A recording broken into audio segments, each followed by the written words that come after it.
नमस्कार दोस्तों, इस दीपावली के अवसर पर बहुत बड़ी रहस्यमय जानकारी आपके सामने लेकर आए हैं। परमेश्वर कबीर साहिब जी कहते हैं, एक राम दशरथ का बेटा, एक राम घट घट में बैठा, एक राम का सकल पसारा, एक राम दुनिया से न्यारा।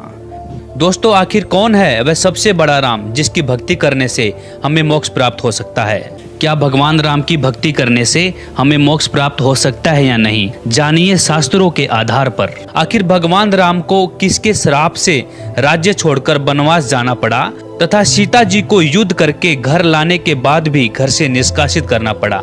इस रहस्यमय जानकारी के लिए देखिए पूरी वीडियो। आओ इस दिवाली कुछ नया करें। इस दिवाली पटाखों को ना कहें। इस दिवाली जुआ सट्टे को ना कहें। हर बुराई से दूर रहें और कुछ नया करें। इस दिवाली हम आपके लिए कुछ नया बताने जा रहे हैं जिससे आपका जीवन ही बदल जाएगा। तो सबसे पहले ये जानते हैं कि दिवाली मनाते क्यों हैं। त्रेता युग में श्री रामचंद्र जी के वनवास से अयोध्या लौटने की खुशी में दिवाली मनाई जाती है। लेकिन क्या आपको पता है दिवाली सिर्फ 2 वर्ष ही अयोध्या में मनाई गई, क्योंकि 2 वर्ष पश्चात सीता जी को श्री राम ने घर से निकाल दिया था। उस समय वह गर्भवती थी। इस फैसले से अयोध्या गमलीन हो गया था। अयोध्या वासियों ने 2 वर्षों तक दीपावली और दशहरा मनाया था। उसके पश्चात बंद कर दिया था कि जिस देवी के लिए रावण मारा गया, आज वह फिर से कितने रावणों का कष्ट झेलेगी। दिवाली खुशी का प्रतीक है। जब राजा और रानी अलग अलग हो गए तो न दिवाली राजा को अच्छी लगे और न प्रजा को।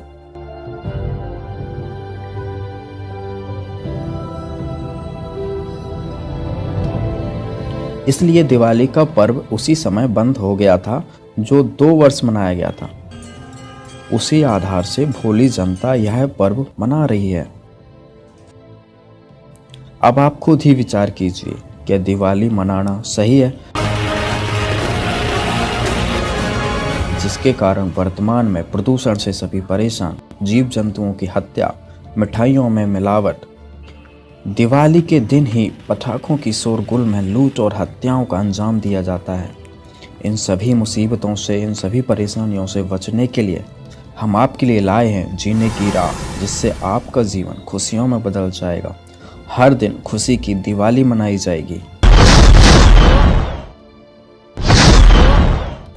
परमात्मा को पाना बहुत आसान है, सतलोक में जाना बहुत आसान है, लेकिन काल भगवान ने जो हमारे ऊपर ये अननेसेसरी बोझ लाद रखा है, जैसे 56 प्रकार की पूजाएं, नाना प्रकार की रीति रिवाजें जिनका कोई औचित्य नहीं, हम बेमतलब अपना समय व्यर्थ करते थे। जैसे होली मनाते हैं, दिवाली मनाते हैं, अब इसमें के फंड शुरू कर दिया, बम भटकावेंगे।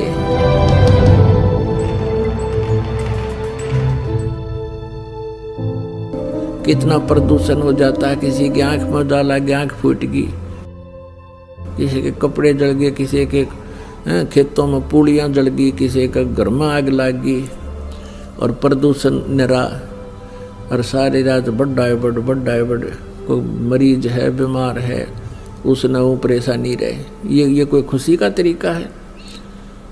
और फिर उद्देश्य क्या? बिला इस दिन भगवान श्री राम सीता ने लेकर आया था, दिवाली वाले दिन वापस आया था, और वह गई भी तो थी कड्डी सन 2 साल बाद से। फिर वो क्यों ना मनाया जिस दिन वह माँ दुखी रही, सारी उम्र तंग पाई? इस एक दिन के दिवाली वाले दिन ने के दे दिया सीता जी को। आजीवन भटकती रही, एक जंगल में टाइम पास किया, 2 बच्चों को लेकर के रहती थी। तो ये काल ने हमें ऐसा बना रखा है कि हम या तो भक्ति करें, नहीं करें तो ड्रामा सा करें, बस फिर इनको डाल दे इसमें 84 लाख योनियों। सीता जी के को रावण की कैद से छुड़वाने के लिए भगवान ने कितना प्रयत्न किया, श्री राम ने, और करोड़ों व्यक्तियों की हत्या होगी सीता जी को रावण की कैद से छुड़वाने के लिए। दिवाली किस उपलक्ष्य में मनाई जाती है कि श्री राम जी अयोध्या लौटे थे सीता जी को संग लेकर के। इसलिए उस खुशी में दिवाली दीपावली मनाने लगे, घर घर में दीप जगाने लगे। और कुछ ही दिनों के बाद सीता जी को स्वयं ही निकाल दिया घर से। उसका दुख कभी नहीं मनाया हमने। कहने का भाव ये है कि जो दिवाली मनाने का तरीका हमने अपना लिया ये बिल्कुल गलत है। दीपावली के दिन भगवान की कथा करनी चाहिए, ये बकवाद नहीं करनी चाहिए जो हम कर रहे थे। और सीता जी के वियोग का हमें दुख होना चाहिए। सारा जीवन बेचारी ने कहा ऋषियों के आश्रमों में भूखे प्यासे बिताया, पति कहाँ, पत्नी कहाँ, बच्चे कहाँ। तो ये कोई मर्यादा भी हम नहीं मानते और इन भगवानों के हम आचरण भी नहीं कर सकते, इनकी लीलाओं के भी आचरण हम नहीं कर सकते। कहने का भाव यह है कि ये जो परमात्मा था उसकी तो हमें जानकारी हुई नहीं, और जो भगवान नहीं थे उनको हमने प्रभु मान लिया। हम रोज दिवाली मनाते हैं, भगवान के गुण गावा, उनकी चर्चा करें, उनको याद करें, और रोज दिवाली मनावा, सुबह शाम याद करें भगवानों को। हम 364 दिन बांटना देखा दिवाली मनाने की, इसकी खुशी मनावें, सीता जी के आने की खुशी और विछुड़न का गुम कति नहीं। ये कैसे हो सकता है? तो यहाँ तो एक थोड़े से दिन तो खुशी तरह ही वह 10 महीने, 2 महीने, 6 महीने, 1 वर्ष, और दुख रहा वो सारी उम्र बेचारी को। पुण्यात्मा, एक परमात्मा को छोड़कर, पूर्ण ब्रह्म को छोड़कर अन्य किसी भी देवी देवता की या किसी हम प्रभु की, ब्रह्म की साधना करते हैं, वो मोक्षदायक नहीं है। वो आपको जन्म मृत्यु के इस दीर्घ रोग से नहीं छुड़वा सकती। और जो हमारे प्रारब्ध के जो पाप कर्म हैं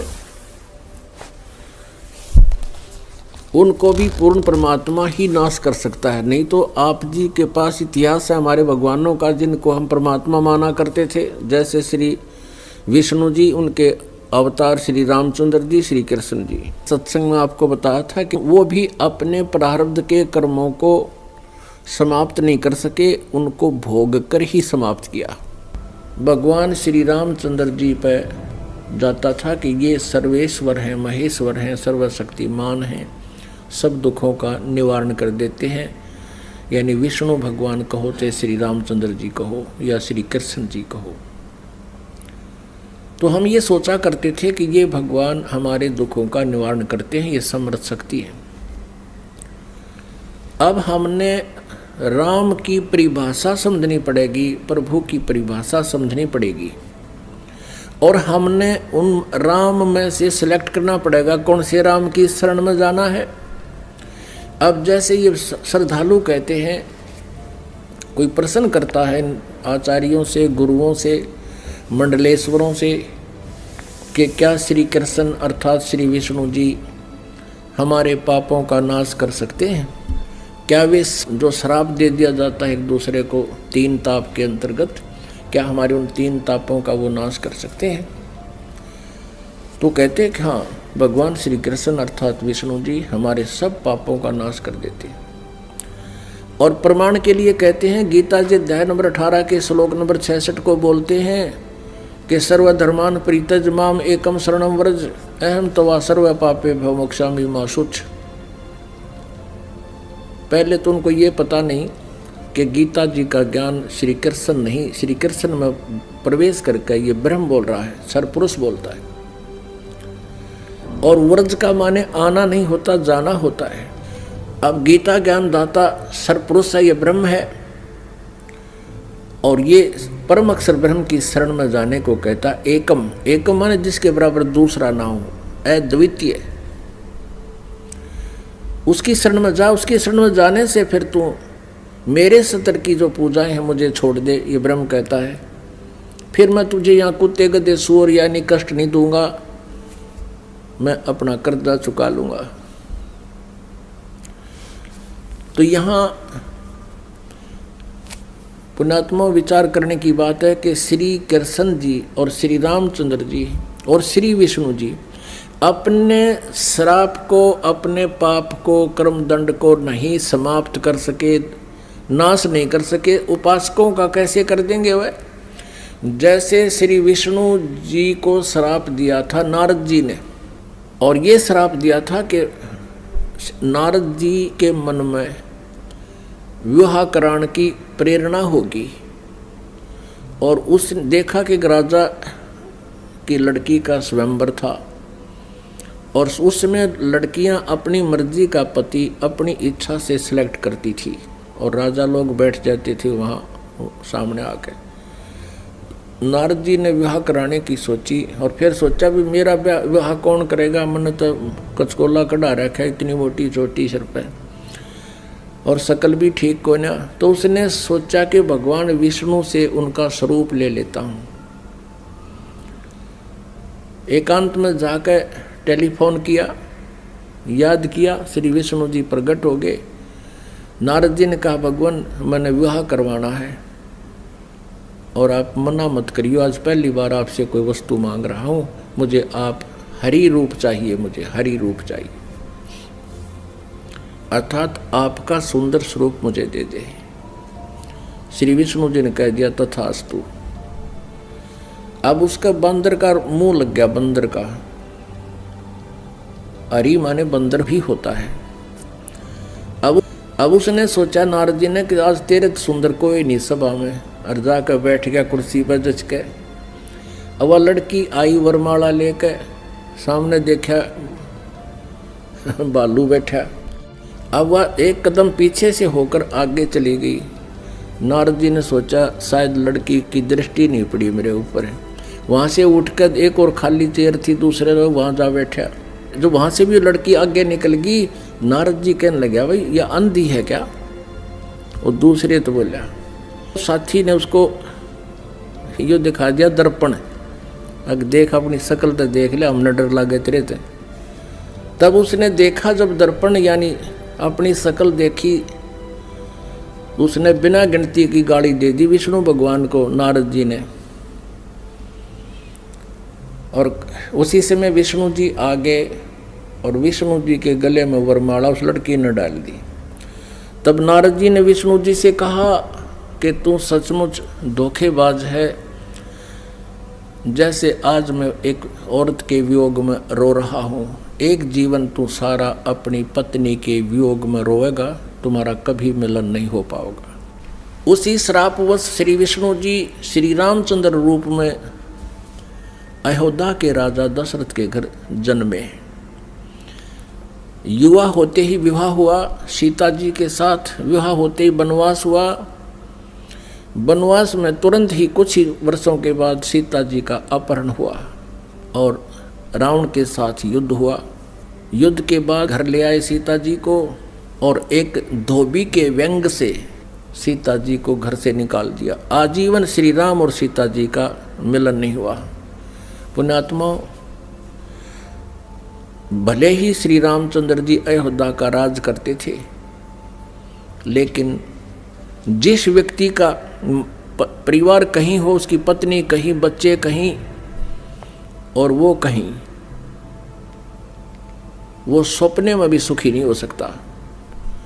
और अंत समय में जब उसने पता चला कि मेरे पुत्र लव और कुश यहाँ पर हैं, उन्होंने भी उससे नफरत होगी और उनसे बात करना पसंद नहीं किया, और सीता जी भी पृथ्वी के अंदर समा गई, उसके दर्शन तक नहीं किए। पुण्यात्माओं, वैसे तो हम देखो ये भगवान माना करते थे, हमारी आंखें बिल्कुल बंद हो चुकी थी ज्ञान वाली। सीता जी को जब युद्ध के बाद घर लाना चाहा था श्री रामचंद्र जी ने, तो ये कहा था कि मैं परीक्षा लेकर घर चलूँगा, यदि तू परीक्षा में सफल होगी तो मैं मान लूँगा तू निष्कलंक है, रावण से तेरा कोई संबंध शारीरिक नहीं हुआ, और यदि तू परीक्षा में सफल हुई तो खत्म हो जाएगी। क्या परीक्षा ली थी श्री रामचंद्र जी ने कि अग्नि में बैठा दी थी सीता जी को, आग लगा दी थी चिता बना के, और ये सोच लिया था कि यदि ये कलंकित होगी तो जड़ मरेगी टंटा कट्टे, और सही होगी निष्कलंक होगी तो जीवित रह जाएगी। तो सीता जी जली नहीं थी, परीक्षा में सफल हुई थी। उसके बाद फिर आकर के एक धोबी ने कह दिया, अपनी पत्नी ने कुट्टा था, वह कहता 2 दिन उस तो दुखी होकर अपने चली गई होगी मित्र प्यारी अपनी सहेली के यहाँ। और जब वो वापस आई तो उसने रात ने कुटा था और ये कह रहा था कि मैं ये दशरथ का बेटा रामचंद्र नहीं हूँ जो 12 वर्ष रावण के पास रही और फिर उसको अपने घर पे रखे बैठा है। उस समय राजा लोग एक विशेष न्यायकारी होते थे, भेष बदल कर अपनी नगरी में घुमा करते थे, कोई व्यक्ति दुखी तो नहीं है। तो रामचंद्र जी ने कान ला कर सुना तेरा जिक्र कैसे हो रहा है। उसने 2-3 बार दोहराई ये बात, इस बात पर कि मैं निंदा का पात्र बन गया हूँ सीता को घर ला कर। अगले दिन सीता को निकाल दिया कि मैं दुनिया की व्यंग नहीं सुन सकता और जाइए आप, मैं नहीं रख सकता आपको, आप रावण के पास रही हो। अब फूटे भाग हमारे इसे भगवान थे हमारे, गर्भवती पत्नी और अकेले निकाल सुबह भाग जाए यहाँ से, अरे कलेजा फटना हो जाता है। आदमी अकेला निकाल के देखो, वो तो एक औरत की जाति थी, कहाँ जंगल में जावे, और कहते हैं झाड़ झाड़ बैरी होता है स्त्री का। और ये थे हमारे भगवान, ये थे इनके करैक्टर, इनको हम कहते हैं मर्यादा पुरुषोत्तम। यह क्या मर्यादा थी भाई, एक गर्भवती पत्नी को और घर से निकाल देना, कितना मरो चाहे जीवे, ये तो कितना कट्टर स्वभाव होगा उस व्यक्ति का। अब कहने का भाव ये है पुण्यात्माओं, श्री रामचंद्र जी को जब पता चला, उसने अश्वमेघ यज्ञ करी थी, घोड़ा छोड़ दिया, लव कुश ने पकड़ दिया, रामचंद्र जी के छक्के छुड़ा दिए। सीता को पता चला तो दर्शन भी नहीं करे, उसे किसी के दर्शन करूं समागी धरती में। और श्री रामचंद्र जी ने आकर के वापस इसी दुख में सरयू नदी में जल समाधि ले ली, सरयू नदी में शरीर छोड़ दिया। उसके बाद फिर श्री कृष्ण रूप में जन्म हुआ और रावण के साथ युद्ध के दौरान श्री रामचंद्र जी ने सुग्रीव के भाई बाली को मारा था एक वृक्ष की ओट लेकर, यानी धोखे से। तो उसका भी बदला देना पड़ा श्री कृष्ण जी के रूप में। वही विष्णु वाली आत्मा श्री कृष्ण जी हुई और बाली वाली आत्मा यानी राम वाली आत्मा श्री कृष्ण रूप में द्वापर में जन्मे। और बाली वाली आत्मा एक शिकारी बना और उसने एक विषाक्त तीर बनवा लिया और श्री कृष्ण जी के पैर में तलवे में तीर मार दिया विषाक्त, जिसके कारण उसकी मृत्यु हुई श्री कृष्ण जी की। श्री कृष्ण जी ने जब पूछा उससे, उस पारधी से, शिकारी से, शिकारी ने भगवान से कहा कि हे राजा, हे राजन, मेरे से गलती धोखे से आपके पैर में तीर लग गया। आपके पैर में पद्म है, ये चमक रहा था, दिन का समय झुरमट सी वृक्ष की छाई हुई थी और मैं शिकार के लिए घूम रहा था। आपके ये पद्म की रोशनी मुझे लगा जैसे मृग की आंख है हिरण की, मैंने धोखे से गलती से तीर मार दिया और ये तो विषाक्त है, अब आप जी नहीं सकते, मुझसे धोखा हो गया, गलती होगी, माफ़ करो, क्षमा करो। तब श्री कृष्ण जी ने कहा कि बाली, ये तेरे से धोखा नहीं हुआ, ये ऐसा ही होना था भाई, मैंने तेरे को धोखे से मारा था त्रेता युग में और आज मैं वो बदला दे चला हूँ। अब दुर्वासा जी ने श्राप दिया था यादव कुल को, श्री कृष्ण जी के कुल को श्री कृष्ण जी के समक्ष ही श्राप दे दिया था कि यादव कुल का नाश होगा। किसने? इस श्री कृष्ण जी का पुत्र प्रद्युम्न एक लड़की का स्वांग बना के पेट पर, गर्भवती लड़की का, स्त्री का स्वांग बना करके पेट पर लोहे का कड़ा बांध के ऊपर के गुजरियाँ वाले औरतों वाले कपड़े पहन के और एक नकली पति बनाकर दुर्वासा के पास गए थे उसे मजाक करने के लिए। और ये पूछा था कि हे ऋषि, सुना है आप भूत भविष्य वर्तमान की सभी बता देते हो, त्रिकालदर्शी हो, बताइएगा इसके लड़का होगा या लड़की। तब दुर्वासा ने ध्यान से देखा कि ये तो बकवाद कर रहे हैं, कह दिया था कि इससे तुम्हारा यादव कुल का नाश होगा। और दुर्वासा के श्रापवश 56 करोड़ यादव आपस में लड़कर मर गए और श्री कृष्ण जी भी उसी कढ़ाई के तीर से मरा जो शिकारी ने बना रखा था लोहे से। अपने आत्माओं, जब श्री कृष्ण जी, श्री रामचंद्र जी और श्री विष्णु जी तीनों रूपों में वो स्वयं हैं, वो अपने भी श्राप को यानी कर्म के दंड को नाश नहीं कर सके तो श्रद्धालु के कैसे कर देंगे। एक भक्त ने प्रश्न किया कि क्या श्री कृष्ण यानी विष्णु जी में कोई शक्ति नहीं है? जैसे श्री कृष्ण जी अर्थात विष्णु जी राजा मोरध्वज के घर गए थे, वहाँ उनके पुत्र ताम्रध्वज को आरे से चिरवा कर और उनको जीवित कर दिया था जब वो मृत्यु को प्राप्त हो गए थे।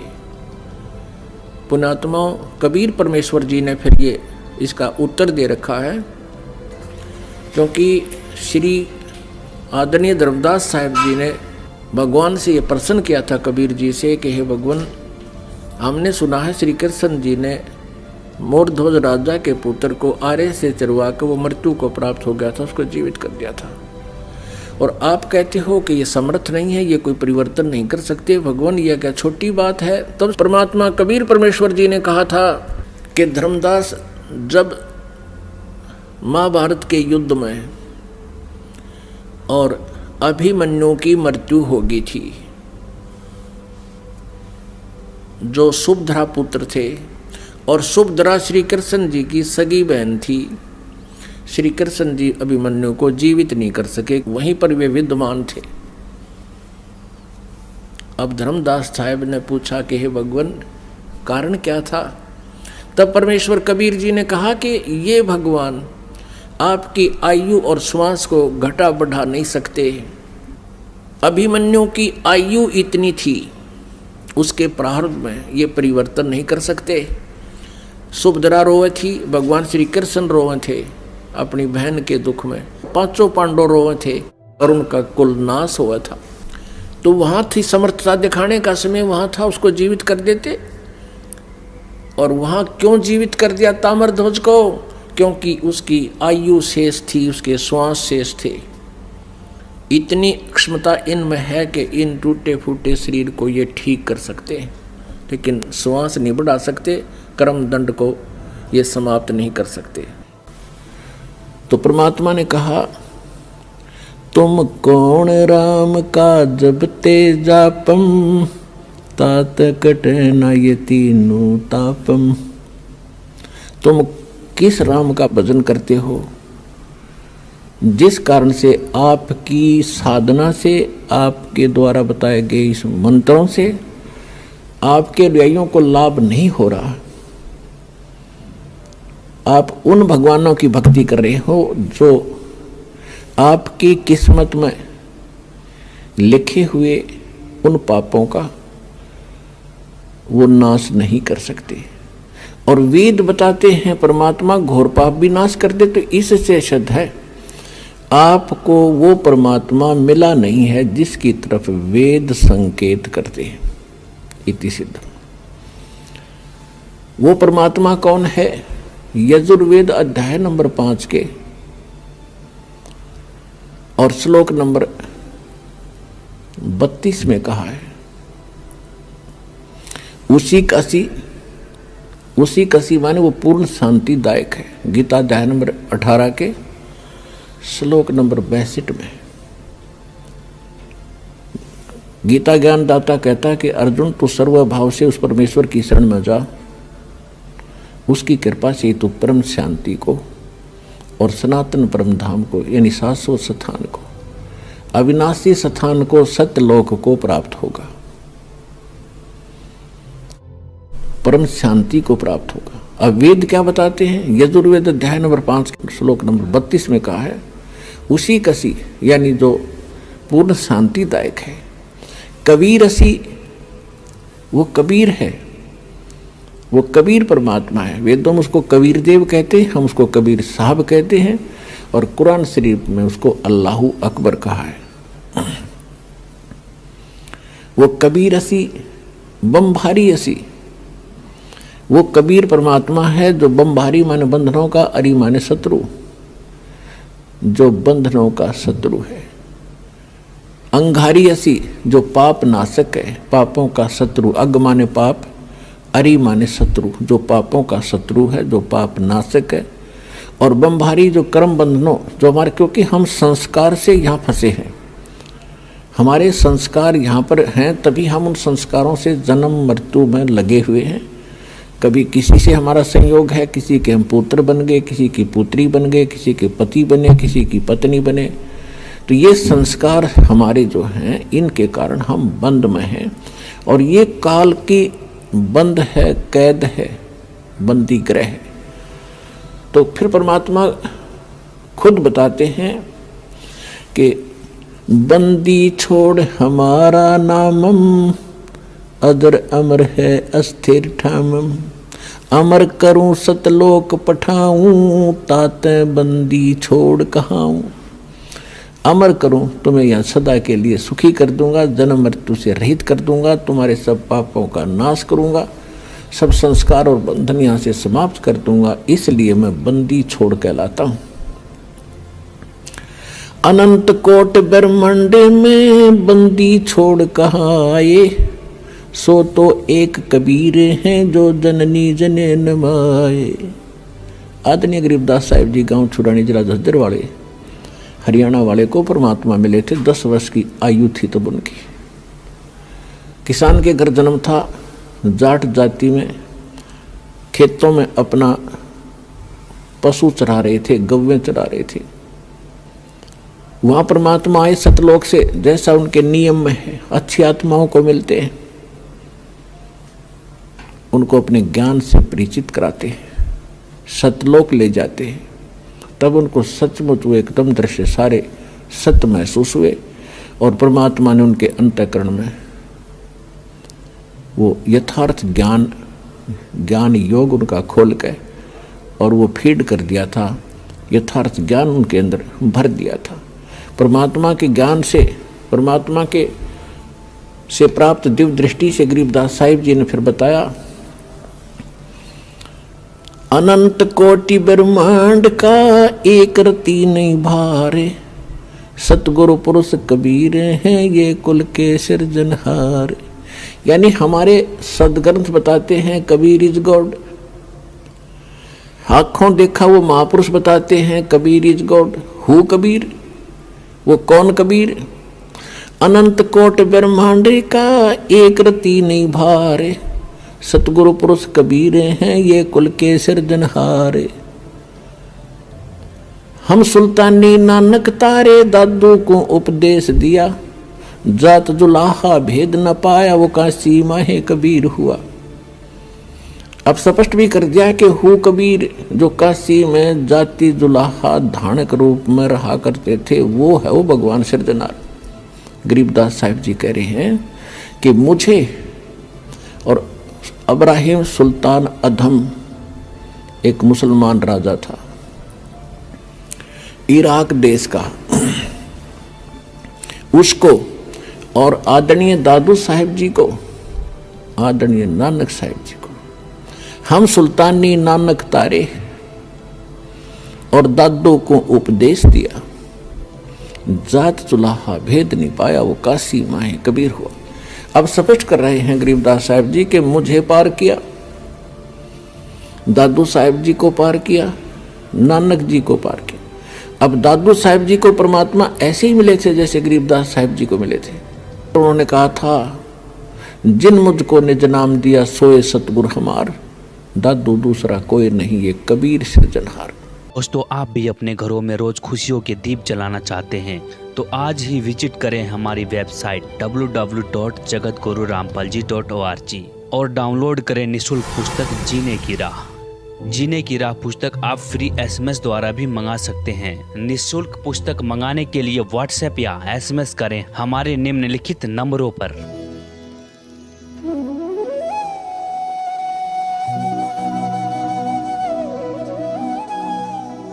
अगर आप ये वीडियो YouTube पर देख रहे हैं तो हमारे चैनल को सब्सक्राइब करें और बेल आइकन को दबाना ना भूलें। अगर आप Facebook पर ये वीडियो देख रहे हैं तो हमारे पेज को लाइक करें।